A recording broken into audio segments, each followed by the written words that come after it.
Aprender qué es el presente continuo y cuándo se usa. Aprender qué es un gerundio y cómo se forma. Y por último, aprender cómo conjugamos el presente continuo. Entonces, para empezar, vamos a mirar esta pregunta. So to start off with, we're going to look at this question. ¿Qué es el presente continuo y cuándo hay que usarlo? So what is the present continuous tense and when does it have to be used? So the present continuous tense is used to describe an action that is ongoing or is in progress at the present moment. It expresses the idea that an action or an event is happening right now, as we're speaking. Por ejemplo, estoy llamando a mis papás. Right now, I'm calling my parents. So if I want to say normally, I call my parents. I could say normalmente llamo a mis papás. Normally, I call my parents. But right now, I am calling my parents. In this moment, that's what I'm up to. The same as we use it in English. Otro ejemplo, another example. Estoy viendo la tele. I'm watching the TV. Right now, I'm watching the TV. We actually use the present continuous quite a lot in English. In English, the present continuous tense is when we use the verb to be with an ing word, an ing word, so a word that ends in ing. For example, I'm going to the cinema. We are listening to music. So I am, we are, these are examples of the verb to be. And then we take our infinitive go, goes to going, listen goes to listening, and that's how you express the present continuous in English. Again, it expresses this idea that an action is in progress right now, the same as it does in Spanish.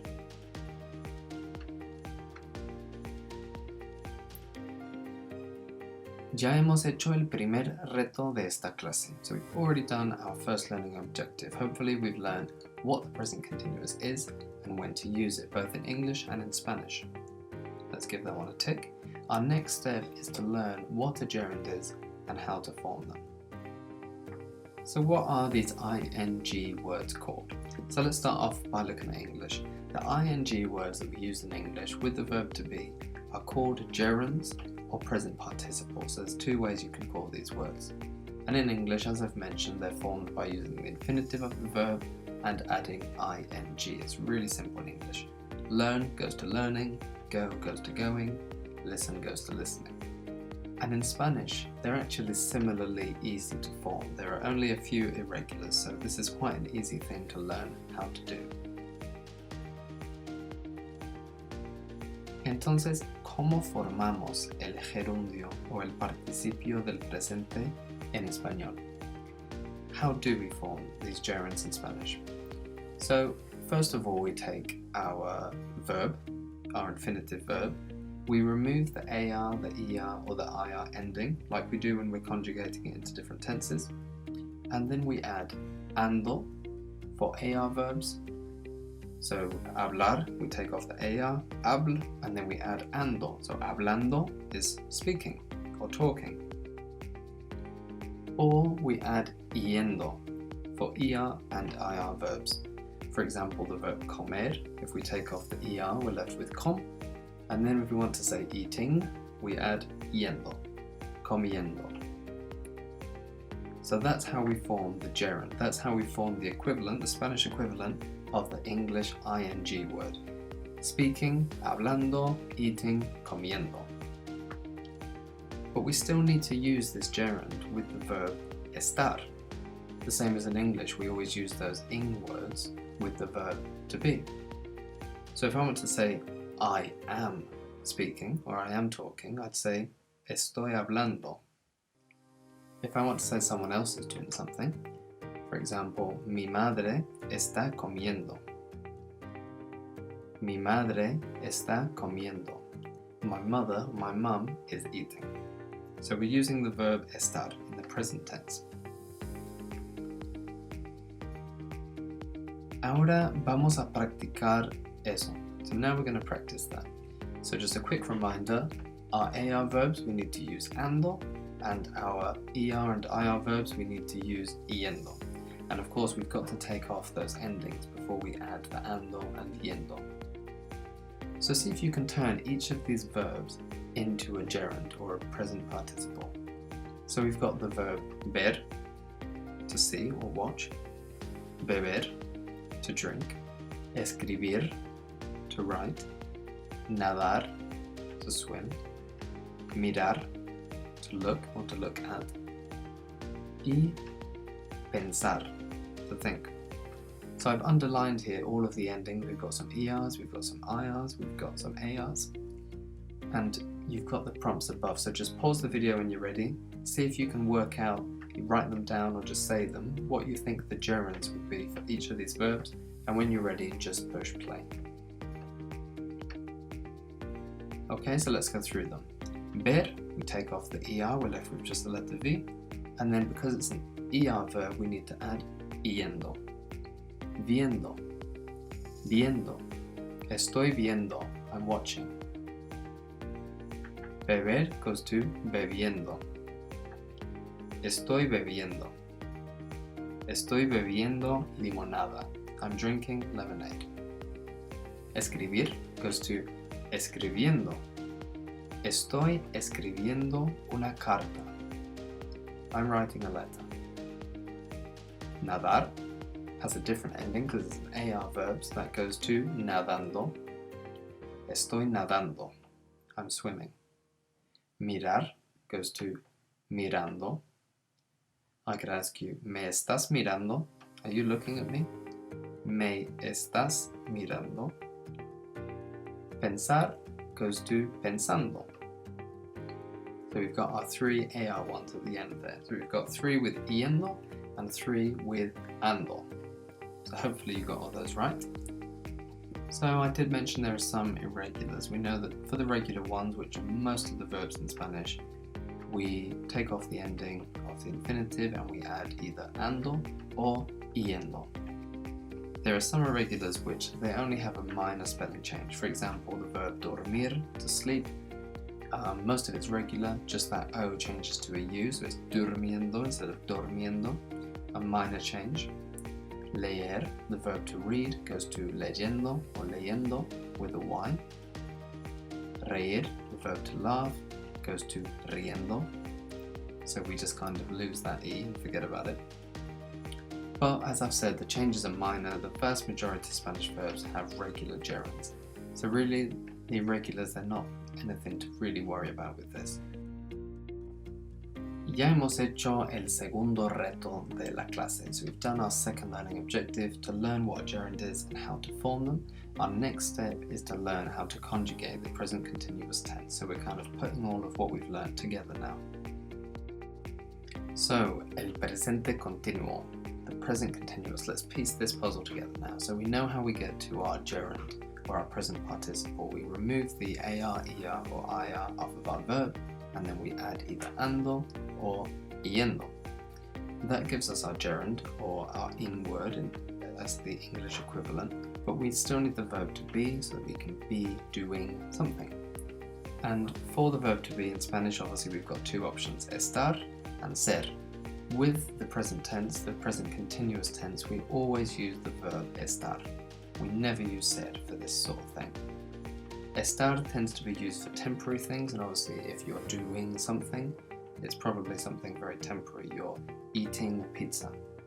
You're speaking to someone. So we're going to need our verb estar in the present tense, so let's revise that now. Hopefully you're familiar with this verb conjugation table. We've got the I form, the you form, the you singular form, the he, she, it form, which we also use for the formal you in Spanish, usted, the we form, the you plural form, and the they form. And with estar, the verb is conjugated estoy, estás, está, estamos, estáis, están. So these are the 6 forms of estar that we're going to need to use with our gerunds. Ahora practiquemos. So now let's get practicing. Here we've got the verb estar in its 6 forms, and here we've got a reminder of how we form the gerunds, the ing words. So I'd like you to write or say the translation for each of the following statements. I am watching with the verb ver. You are all drinking, so you plural are drinking using the verb beber. He or she is writing using the verb escribir. They are swimming using the verb nadar. You, singular, are looking, mirar. We are thinking with pensar. So now when you're ready, just pause the video and try and work through those. If you've got a pen and paper handy, try and write them down. If not, just say them to yourself, and then when you're ready, push play again. Okay, let's go through these. Número 1. Estoy viendo. Estoy viendo. Número 2. Estáis bebiendo. Estáis bebiendo. Número 3. Está escribiendo. You could say él está escribiendo or ella está escribiendo. If you want to be really specific about it being a he or a she, if you just say está escribiendo, then you're referring to someone. We don't necessarily know whether it's a boy or a girl, a man or a woman. Número 4. Están nadando. Están nadando. Número 5. Estás mirando. Estás mirando. Número 6. Estamos pensando. Estamos pensando. So now we've pieced the puzzle together. We've got our verb estar, and we've used it for different people. Then we've used different verbs which take either the ando or the yendo endings, and we're using this to express what people are doing right now. This idea of something that's being, an action in progress, an action that's taking place right in the present moment. A word of warning to use this with caution. The present continuous in Spanish is only used to talk about things that are being done or are happening right in this very moment. And I say this because in English we sometimes use the ing words more than we would in Spanish. A lot of the time when we use these in English, you just use the normal present tense in Spanish. I'm going to give you some examples, so hopefully you know when to use the normal present tense and when to use the present continuous. For example, I am going to the shop. I'm going to the shop. You wouldn't use the present continuous for this in Spanish. You just say voy a la tienda. That's fine. I go to the shop, literally, but it's understood as I am going to the shop.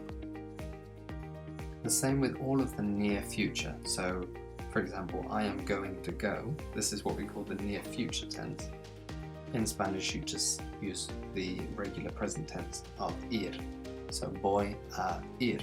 The same with any other future tense. So, I am going to listen to music. Just voy a escuchar música. I am learning Spanish. When we say this in English, I'm learning Spanish, we're not necessarily saying right in this present moment I am learning Spanish. We're just saying sort of in general that's something that I'm doing as an ongoing thing, but I'm not studying right now. So you just say aprendo español. I learn Spanish. And as I mentioned, with all of the near future tense, you'd say someone, you'd use ir in the regular present tense, then a, and then your verb. So my friend is going to listen to music. Mi amigo va a escuchar música. So we're just using the regular present tense of ir. So that's the main sort of cases where you've got to look out for, where you might be inclined to use the present continuous, but don't go there. Just use the regular present tense. Okay, vamos a practicar otra vez. So we're going to do a bit more practice now to finish off. Can you translate the following sentences into Spanish? So we've got a question to start off with. What are you doing right now? Or what are you doing now? What are you up to? I am listening to music and my sister is watching a film. We're not doing anything special. Okay, so there's just 3 sentences. These are a bit more extended from the other ones, and for all 3 we need to use the present continuous. So we've got our prompts at the top, our verb estar, and then a reminder of how we form those gerunds. So when you're ready, pause the video, give these a shot, use the dictionary for any vocab you're unsure of, and then press play. Okay, let's go through them. Número 1. ¿Qué estás haciendo ahora? ¿Qué estás haciendo ahora? Número 2. Estoy escuchando música y mi hermana está viendo una película. Número 3. No estamos haciendo nada especial. No estamos haciendo nada especial. Okay, hopefully you got all those right. These are great sort of conversational chunks of language you can use to talk about people, especially over online messaging things like Facebook Messenger and WhatsApp, but also over the telephone or when you're speaking to someone about what they're up to right now at this present moment.